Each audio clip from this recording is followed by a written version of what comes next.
Petunjuknya, terbanglah tinggi ke angkasa, tapi jangan lupa berpijak di atas bumi. Karena apa? Karena bumi akan mengajarkan kehidupan untuk kita, bahwa di dunia ini, di bumi ini ada suka, ada duka, ada pembelajaran hidup yang perlu dijalani oleh setiap manusia. Jangan takut hidup menderita, jangan takut hidup susah. Karena apa? Karena di situ pasti ada pelajarannya. Terkadang sakit, penderitaan, ataupun rezeki sulit, kita dipisahkan dari orang yang kita cintai. Itu karena ulah kita sendiri. Secara sengaja nggak sengaja kita itu menyakiti orang lain. Sengaja nggak sengaja kita itu berbuat jahat, berbuat zalim kepada orang lain. Tapi tanpa kita sadari, terkadang kita itu nggak sadar diri, merasa kita selalu paling benar, merasa kita ini selalu nggak pernah berbuat salah. Ini kenapa terkadang kita itu tiba-tiba dikasih sakit, tiba kita dikasih rezeki seret, ataupun kecelakaan, ataupun kesusahan lainnya. Itu karena apa? Karena kita melakukan hal-hal yang kadang-kadang di luar batas kesadaran kita, dan itu sebagai balasannya, yaitu apa? Mengurangi karma buruk diri kita sendiri. Coba kalau kita nggak dikasih seperti itu, mungkin dosa kita, kejahatan kita makin bertumpuk, makin menggunung. Tapi ada juga orang-orang yang memang sudah dijauhi sama Tuhan. Tuhan itu udah gak mau negur.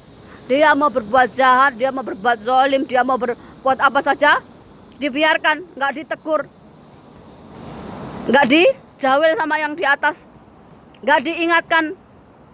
Karena apa? Karena dia nggak mau sadar. Artinya apa? Tuhan itu udah ngasih dia pencerahan, ataupun sudah ngasih paweling, tapi orangnya nggak sadar, orangnya nggak mau tobat, orangnya nggak mau mawas diri. Makanya ketika sudah seperti itu, Tuhan pun membiarkannya. Semakin dia jauh terperosok ke perbuatan jahat, ke perbuatan yang nggak baik, dibiarkan saja. Kenapa? Karena dianya yang nggak mau mendapatkan hidayah, nggak mau bertobat. Ini bedanya.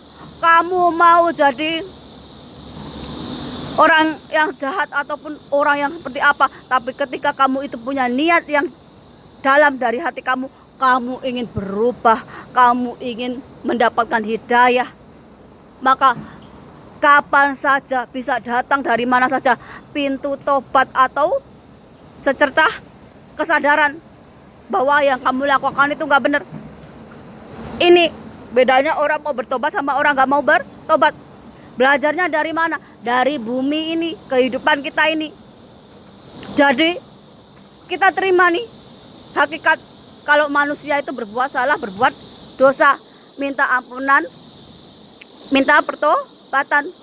Kita dikasih sakit untuk mengurangi dosa kita, dikasih bencana untuk mengurangi karma buruk kita, kita terima. Karena kita manusia yang terkadang lalai, nggak perlu pakai sedekah bumi atau pakai acara-acara yang tolak bala. Kenapa? Itu nggak ada gunanya selagi kita itu tetap melakukan kejahatan, melakukan yang nggak baik, melakukan yang nggak benar. Kita melakukan tumpengan, among-among sedekah bumi, itu wujud syukur kita kepada Tuhan Yang Maha Esa, bukan sebagai tolak bala. Ngerti? Kalau kamu berbuat baik, menebarkan kebajikan, maka kamu sendiri akan didatangkan, yaitu apa? Berkah, rahmat, hidayah, keberuntungan. Dijauhkan dari yang namanya sial, dijauhkan dari namanya bala bencana, dijauhkan dari malapetaka. Tapi kalau kamu selalu berbuat jahat, selalu berbuat onar, selalu buat kerusakan, gak bener, gak adil, suka menindas orang lain, kamu tiap hari bikin among-among, kamu tiap hari bikin segala bumi, kamu pakai raja, kamu pakai pegangan, kebal atau yang lainnya, kamu nggak ada gunanya itu, tetap aja karmanya datang ke kamu. Hal-hal yang seperti itu bisa sehari 2 hari, tapi nggak selalu ada manfaatnya buat kamu. Karena apa? Karena hidup kita ini di bumi ini punya hukumnya. Ibaratnya apa? Kamu percaya sama Tuhan, percaya mengimani Tuhan, ibaratnya melambangkan langit, tapi di bumi juga ada aturannya. Kalau kamu cuma mengatakan surga, akhirat, tapi ketika kamu di dunia ini berbuat jahat, berbuat zalim, gak bener, gak adil, dan sebagainya, gimana kamu mau ke surga, gimana kamu mau ke akhirat kalau timbangannya jomplang? Kalau kamu sudah berbuat baik, akhlaknya mulia, tingkah lakunya benar, adil, maka kamu mengatakan surga, akhirat itu benar. Tapi kalau kelakuanmu aja nggak benar, kelakuanmu nggak baik, kok kamu ngomongin surga, akhirat, itu seperti kamu orang munafik. Yang kamu omongkan nggak sesuai dengan apa yang kamu perbuat. Ini kebanyakannya orang-orang yang merasa spiritual ataupun ahli-ahli dalamnya tong kosong nyari bunyinya. Kenapa? Yang diajarkan bagaimana orang sudah melepaskan duniawi, tapi lupa bahwa dia itu masih dibutuhkan di dunia ini, masih harus mendalami pelajaran yang berguna. Kalau dia sudah mencapai tahap kesempurnaan, sudah mencapai kesadaran, berarti saatnya dia turun ke dunia itu untuk menebarkan apa yang dia dapat. Misalkan menebarkan cinta kasih, menebarkan keadilan, menebarkan kebenaran. Jangan hanya berpikir surga, akhirat, tapi ketika di dunia ada kejahatan, diam. Ada kezaliman, diam. Ada ketidakadilan, diam. Kalau cuman kayak gini anak TK juga bisa. Cuma pelongo. Ini kita dikasih yang namanya rasa, namanya batin. Ilmu itu banyak macamnya. Tapi kita pelan-pelan belajarnya melalui apa? Melalui kehidupan kita ini. Pelan-pelan. Tapi kalau kita ngilmu sekaligus, kalau kita nggak kuat jiwanya, nggak kuat batinnya, yang ada kita itu gila. Kalau nggak gila ya kita mati. Banyak orang-orang itu milih jadi pura-pura gila. Kenapa? Karena dia itu nggak mau tanggung jawabnya. Udah dapat ilmu tinggal mewedarkan. Tapi ketika dia itu melihat, oh ternyata seperti ini, lebih baik aku pura-pura gila biar nggak punya tanggung jawab. Kenapa? Karena kalau kamu mengajarkan sesuatu yang salah, maka kamu juga akan menanggung akibatnya. Yaitu apa? Ilmumu memakan dirimu sendiri. Ini kalau kamu mengajarkan hal-hal yang salah ke orang lain, maka kamu juga akan mendapatkan akibatnya. Tapi kalau kamu mengajarkan orang untuk kembali ke jalan yang benar, untuk baik, maka kamu juga akan mendapatkan pahalanya. Jadi yang di luar sana, yang hidupnya menderita, hidupnya sengsara, lagi dicoba, jangan takut, jangan khawatir, jangan putus asa. Aku juga kayak gitu. Aku dari kecil udah sengsara seperti sebatang kara. Tapi selalu ada jalan dari Tuhan dikasihkan ke aku. Aku kalau nggak kabur dari Lumajang, mungkin aku udah lama gila ataupun stres. Mungkin juga aku udah bunuh diri. Kalau aku nggak ketemu bapakku di Jakarta, mungkin aku udah jadi gelandangan. Kenapa? Karena aku harus kabur waktu itu. Dan ini mengajarkan apa? Bahwa nggak putus harapan, nggak putus semangat. Sama seperti kita mengimani Tuhan. Tuhan itu nggak akan biarkan kita itu sengsara, menderita. asalkan kita percaya kepada Tuhan. Gak selamanya kita itu akan menangis karena penderitaan. Suatu saat kita akan menangis karena kegembiraan. Gak selalu kita itu akan selalu dihujat, dibenci, dibully, direndahkan. Ada waktunya nanti Tuhan itu mengangkat derajat kita. Kalau kita tukang maksiat, kita tukang bikin kejahatan, ada waktunya kita bertobat, ada waktunya kita mengajarkan ke orang lain tentang perbuatan yang benar itu seperti apa. Siapa nyangka kalau sekarang aku bisa bikin konten, bisa bikin video tentang kesadaran, tentang memperbaiki akhlak, memperbaiki moral, bagaimana hidup yang benar, laku yang benar. Kalau aku nggak belajar dari kesalahan, kalau aku nggak belajar dari perbuatan dosa, kalau aku nggak belajar dari mana yang benar dan mana yang salah, bumi akan mengajarkan kita tetap rendah diri, akan mengajarkan kita tentang kasih sayang, gak cuma kepada diri kita sendiri, tapi juga ke semua makhluk hidup. Kita mengasihi semua makhluk ciptaan Tuhan, gak cuma manusia, tapi tumbuh-tumbuhan, binatang, alam ini.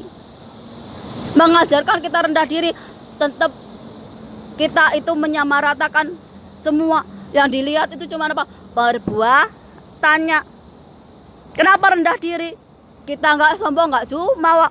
Ketika Tuhan ngasih kita posisi, kekayaan, jabatan, entah kita jadi raja, entah jadi ratu, jadi orang yang mengajarkan tentang spiritual, rohani, kita itu nggak merasa tinggi hati, nggak merasa paling wah, tapi kita tetap bisa rendah diri, yaitu apa? Menghargai orang lain sama seperti menghargai kita sendiri. Ini semua orang bisa dikasih kekuasaan, dikasih jabatan, dikasih apapun sama Tuhan. Tapi kalau orang itu gak bisa berpijak di atas buminya, dia akan jadi orang yang sombong, orang takabur, akan melakukan segala sesuatu yang buruk. Bisa menindas orang lain, membunuh sesuka hati dan sebagainya, merusak alam. Padahal alam itu perlu dijaga, dirawat, dilestarikan untuk kepentingan kita, generasi yang akan datang. Kita pinjam dari mereka. Tapi kalau kita nggak sadar, nggak mengingat, oh kita ini masih berbicara di bumi, kita ini diajarkan oleh ibu bumi tentang kehidupan, makna dari hakikat kehidupan itu. Tapi orang zaman sekarang gak mau susah, gak mau menderita, gak mau kena bencana, gak mau sengsara. Dengan modal apa? Jimat, raja, tumbah dan sebagainya. Tapi gak mau memperbaiki akhlak, moral, etika, kelakuannya. Tetap aja melakukan kejahatan, tetap saja melakukan kezaliman, tetap saja melakukan ya gak benar, gak adil, tetap saja merusak alam sehingga alam gak seimbang. Pernah bayangkan gak kalau panas kayak gini di perkotaan, sudahlah air gak ada, pohon-pohon gak ada, panasnya ya kepanasan, kalau hujan ya kebanjiran. Banyak di kota-kota di dunia ini sudah mengalami seperti itu. Tapi manusianya tetap gak mau sadar, gak mau belajar. Bukannya makin memperbaiki lingkungan, tapi malah bikin kerusakan lagi. Banyak sekali. Sampai apa? Sampai banyak orang yang gak kuat karena menanggung derita, bunuh diri. Ini yang sangat disayangkan. Kalau lagi keadaan terpuruk sekarang, percayalah, ada satu masa kita akan berada di atas. Gak selamanya kita itu di bawah. Kita yakin kepada Tuhan bahwa kebaikan, kebajikan akan bisa mengalahkan kejahatan, akan mengalahkan kezaliman. Hukum alam itu pasti, gak ada yang bisa menentang atau melawannya. Karena apa? Karena hidup ini harus seimbang antara baik dan buruk. Gak boleh kalau kejahatan semua hancurlah. Gak cuman alamnya manusia, tapi juga alam hewan, tumbuh-tumbuhan, makhluk yang gak kasat mata. Karena apa? Karena dihancurkan oleh kelakuan manusia itu sendiri. Jadi kalau gak mau dikasih bencana, gak mau dikasih kesengsaraan, penderitaan, berhenti berbuat jahat, berhenti merusak alam, berhenti yang namanya gak sadar diri, klenik-klenik yang menyekutukan Tuhan itu, makin mendekatkan diri sama Tuhan, pasrah. Mau kita dikasih apapun, itu pelajaran buat kita agar kita itu mau ngaji diri, memperbaiki diri. Yang merasakan penderitaan, percaya dan yakinlah sama Tuhan bahwa ada hari di mana kamu berakhir penderitaannya, digantikan dengan kebahagiaan, digantikan dengan derajatmu dinaikkan oleh Tuhan yang Maha Esa.